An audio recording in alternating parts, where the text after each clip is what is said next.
Hey everybody, this is Trevor, and you're watching my channel, Social Dilemma. Thank you for coming here today. I appreciate everyone who likes, shares, and subscribes, okay? All right, so what happened in the last few days? PayPal. PayPal came out with, now they're saying it's not true, but if you were to post something that's misinformation, so whatever PayPal classifies as misinformation, you would be fined $2,500, and that's absolutely scary, and that's not right. And they're trying to backtrack on that one.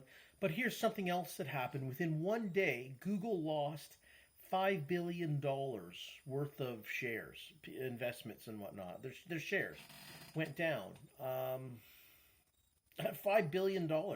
That's a big amount of money. And obviously, people. This is what I like about free markets. People voted with their feet and said, absolutely not.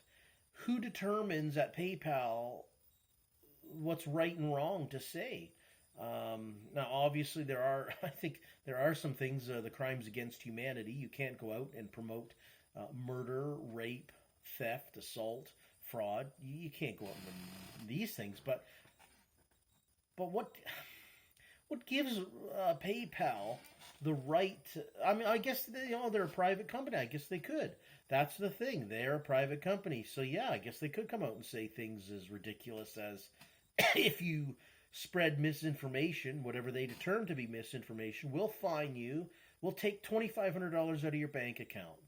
So again, the free market, which is the people, voted with their feet, voted with their money, and said, no, no, no, no, no, no, you can't do that. So PayPal lost $5 billion. Whether they're trying to come out and say no, it's not quite that, but basically, if you read their terms of service, yes, misinformation. They were going to fine people $2,500. So that's that. And people, but what I haven't really heard, I've heard a few people say this, but not many. What I would like to point out is what PayPal did to people is exactly what government can do to people should they, and they will. It seems like inevitable. They're going to come out with their digital currency. I mean, they completely would like to get rid of, even like debit cards. I suppose everything's just a digital currency. The government will say, whatever, they have 10,000 digital coins in your bank account. Well, what happens when you say something that isn't towing the line, isn't following the narrative as to what the government is saying? And they say, you're misinformation or whatever. And they decide, we're going to take 2,500 digital credits out of your account. I mean, what happens then? I mean, if we go to a digital currency, and you don't have the ability to, like, I don't even like the fact that everyone has to use fiat currency. Okay, whether it doesn't matter. Like Canada, I'm in Canada, so I have to use the government fiat currency to get paid if I want to do work. If I have any transactions at all, it has to be through a centralized fiat currency, and I don't like that. Currency should be what, say, two parties deem as voluntarily mutual.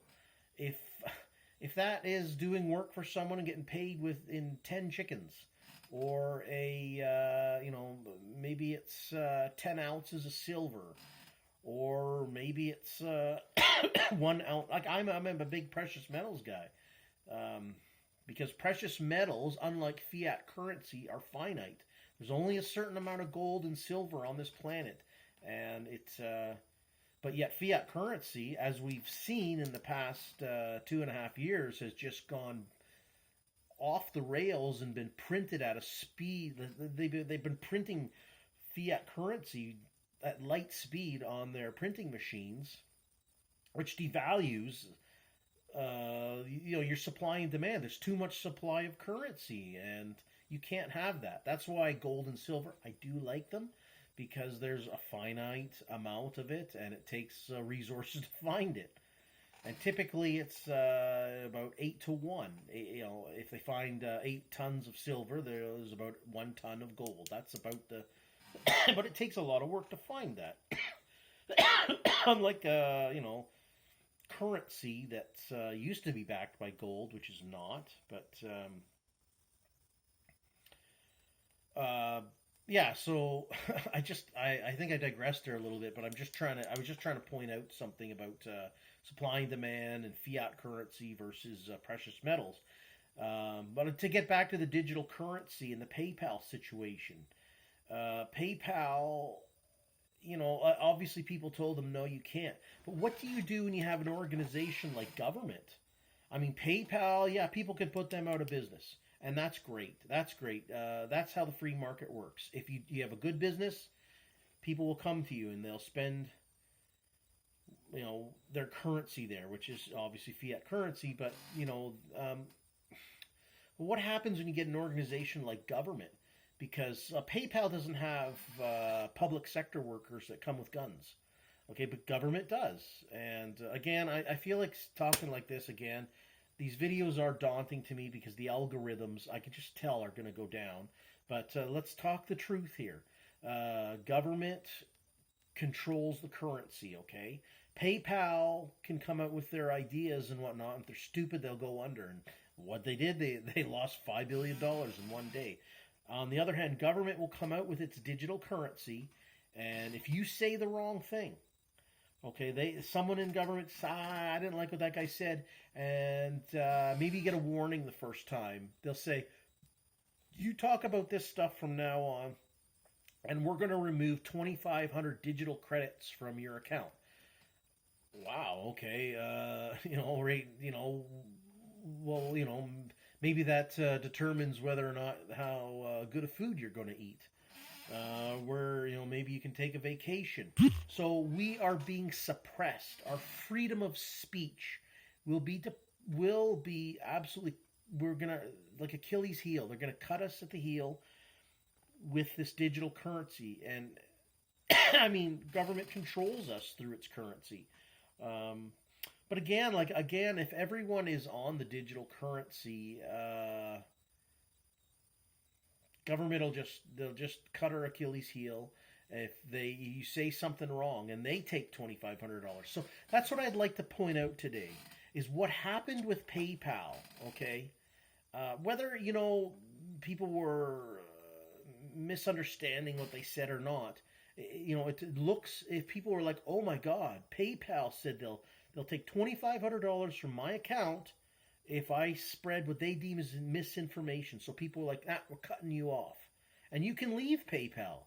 Like, you don't have to use PayPal. You don't have to use Amazon. You don't have to use Walmart. But you have to. We are, by force, we have involuntary servitude to the government.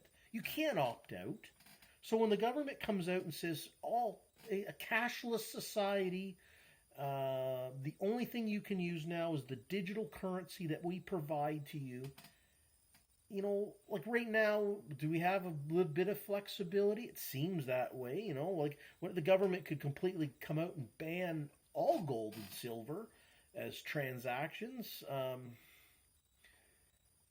Yeah, the digital currency. What if the government just says, we're taking it out of your account? Which, you know what, here, and whether you have a digital currency, I mean, it makes it a lot easier for government, but look at what happened here with Justin Trudeau in Canada when he declared the War Measures Act, the Emergencies Act in February 2022, and what gave that the power of the Canadian government? It was unbelievable. They were able to take money from people's accounts. People that donated $15 to the protest that was going on in Ottawa. I mean, the next thing you know, the government's freezing people's bank accounts. So, a digital currency makes that a lot easier when the government completely controls it all.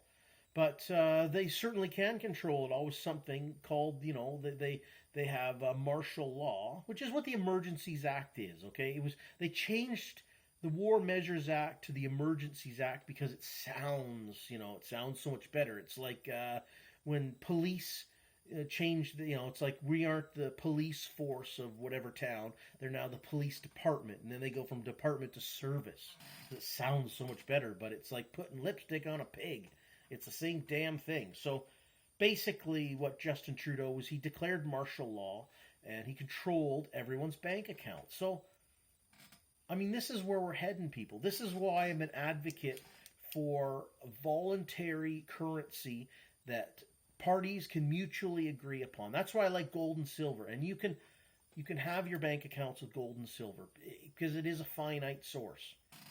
And you can do transactions around the world with that. You can also have, I also like the fact of holding on to physical gold and silver. But there's other ways of doing business with people too. Just gold and silver are, the currency that's been around for thousands of years. Unlike the fiat currency that we have to go on the paper bills and the promises that government can back on its fiat currency, and hopefully it doesn't. But anyways, they've inflated their fiat currency. I mean, there's so many other subjects here to talk about what's going on in the world with that. But basically, digital.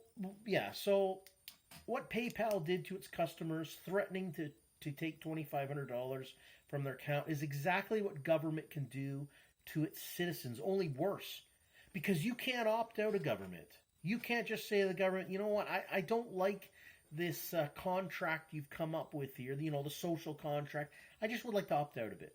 Now, you should, you don't just have a car plopped on your front lawn and you have to accept it. No, you go shop around.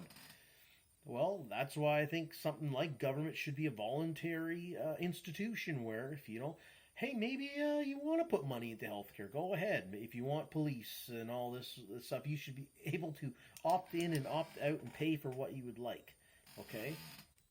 Because again, PayPal came up with something that people didn't like, and they said, screw you, PayPal.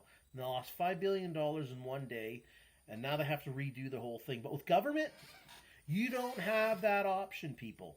They want to take $2,500 or credits or whatever they come up with from your account. They will take it, and it is a threat of violence because that threat will now take, let's say, $2,500. Maybe you don't even have 2,500 credits in your account. How do you go get food? How do you pay for the electricity to heat your home and cool your home and run your refrigerator? How do you do that? So I want people to pay attention very closely to what happened with the PayPal debacle and put that in terms of government. And you will not have the freedom to vote with your money and make it change.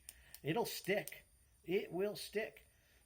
And it won't be just a quick fix. No, government they'll implement something and they'll do it. They'll say it's a temporary program. Well, nothing's as permanent as a government temporary program. It's all permanent once they put it in. So beware of that, okay, people? This is why I am not an advocate for digital currencies, especially a government digital currency. It's going to make controlling people. They won't have to invoke an Emergencies Act, martial law, whatever you want to call it. It'll already be in place, and they'll just, with a snap of a finger, you said something we don't like, 2,500 credits gone. Okay? So I don't know what else more I can say about this subject other than, because I mean, if you don't get it by now through your heads that having digital government controlled currency is absolutely detrimental to your freedom, if you don't get that, I don't know. Just keep burying your head in the sand, okay? So if you can't see what PayPal did as a perfect example of why we need freedom of speech, we need all this freedom, freedom is freedom. We need it. And if you can't see what PayPal did and turn it into what government can do, I don't know. Keep your head in the sand. But if this video has given you some information, some insight as to what is going to happen when it looks like digital currency will come in. Good. I hope you learned something, and I hope you get your head of your ass, people, and look at what's going to happen. And again, like government has digital currency, they don't have to call martial law to control your bank account. They will have absolute control over your bank account. Okay, so and I'm glad Trudeau is now having to. There is an inquiry in here in Canada, and Trudeau's got to explain as to why he invoked the War Measures Act or Emergencies Act. And there's 65 people that are testifying. There's also people that were involved in the organization of going to Ottawa to protest. There'll be inquiry. They'll be at the inquiry commission. A lot of answers, but will they be asking the right questions? I don't know. Probably not. It's probably all smoke and mirrors, just a big circus for all us people here in this commission. But hopefully something good comes out of it. But again, people, look at what PayPal did to people. Threatened to take $2,500 out of their account for misinformation. And then take that to the next level as to what government can and probably will do to us when they go to a digital currency. And you say something they don't like, 2,500 credits gone. Can you afford that? Think about it, okay? Stay free, everyone. Peace out, okay?